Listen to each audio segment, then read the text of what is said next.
everybody. Zachary Levi here in the heart of London's famous West End. Behind me is BAFTA, the British Academy for Film and Television Arts. Why are we here? Excellent question. For starters, Tomb Raider, the series, has garnered a lot of love and accolade from BAFTA over the years. Some of the key players on Crystal's dev team are BAFTA LA members. And to top it all off, legendary video game composer Jason Graves is a BAFTA winner.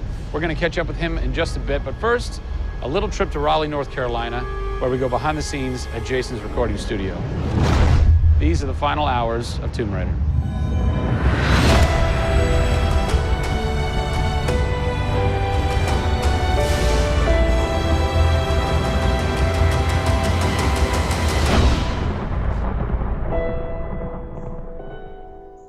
First thing we did was the theme. There have been many composers in the games or the films, but they've always used the original theme. They said, we want to start with a clean slate, new theme. I did it on piano, very simple. I was really scared just to send it because I'm like, I don't know, I think this really works, I think I like it. We ended up taking that exact theme. The first demo I sent was on the first trailer. That exact same arrangement.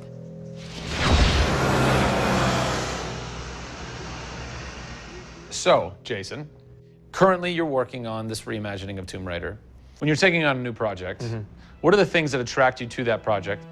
The heritage of a particular game, I think, obviously. And don't even get me started on Tomb Raider. I literally almost drove off the road. I was on the phone with the audio director. Like, oh, stoplight! And I had to pull over a little bit to not hit the car behind me. What I loved about Tomb Raider, what really drew me to the project was they had no pre-existing conditions. Because they wanted to get out of what it used to be. They wanted something new. They wanted something fresh.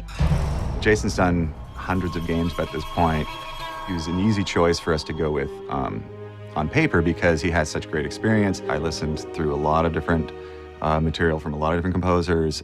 I was really taken by how well he did the intimate stuff. The textures and the real, intimate and vulnerable bits that we needed to highlight in the game were a great match for us. What is square one for you when you start wrapping your head around it going, this is where I feel like this world is going to exist? Main theme, call me old-fashioned.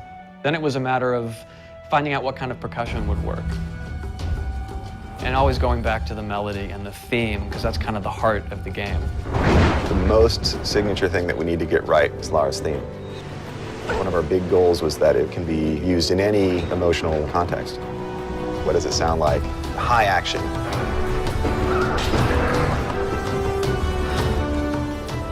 What does it sound like when she's in pain?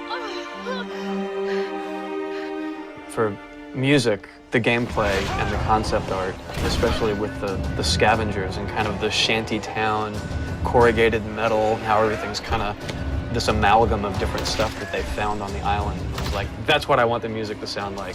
The bad guys are playing the music now. Alex said something like, it'd be really cool to have something, chains on a metal board or like you're banging a metal fence. 2 weeks later, Jason calls me up and he's like, so this guy who's like the sculptor who lives right around the corner from me, I was talking to him about the idea of creating an instrument.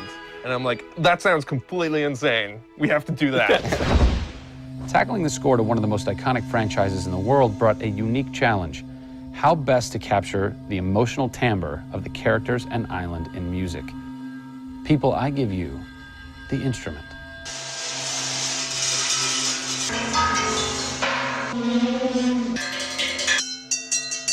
The instrument, I was going to let Matt determine the aesthetics.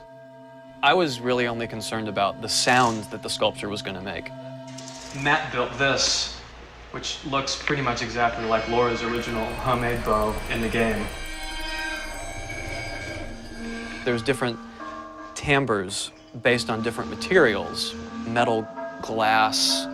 It's a direct line from the plot, the characters, the story, the environment, straight to the sculpture. We always wanted the island to have that character in itself. Creating an instrument gave it this unique identity. It's got a voice. Yeah. The very beginning of the game is nothing but the instrument.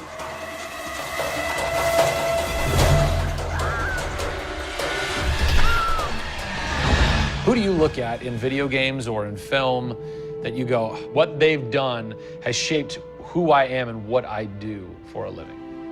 They're all dead, unfortunately. What? Yeah, I know. It's classical composers. All classical? Yeah, I'm kind of going directly back to the source. Yeah. Prokofiev's, Tchaikovsky. Even for some of the scary stuff, you've got Penderecki, who's a Polish composer. Actually, he's still alive. It kind of goes back to ballets or opera, which is kind of the precursor to film and video games. You know, they were telling a story. Yeah. And that's what I love about that music. It tells a story. Even if you don't know the plot, you can listen to it. And film music's the same way. It's tough with games to do things that are subtle. You want to make Lara relatable, make her realistic. Got another one. She went down over there. Tell her story from the beginning and show how she became the superhero she becomes. One of the first things that I ask any developer is the emotion. Because to me, that's the biggest thing that music can do in a tenth of a second. The music just, it nails the emotion. Wow, that was amazing, huh? I personally don't think I've ever sounded so good in an interview before. Although Jason, Jack, and Alex are audio savants, so that would make perfect sense. I cannot wait to jump into this game, not just for the amazing action, but the emotion and mood and tone that they're going to set with their incredible skill. Tune in next time for a special secret announcement that is going to change the way you play Tomb Raider forever. See you soon.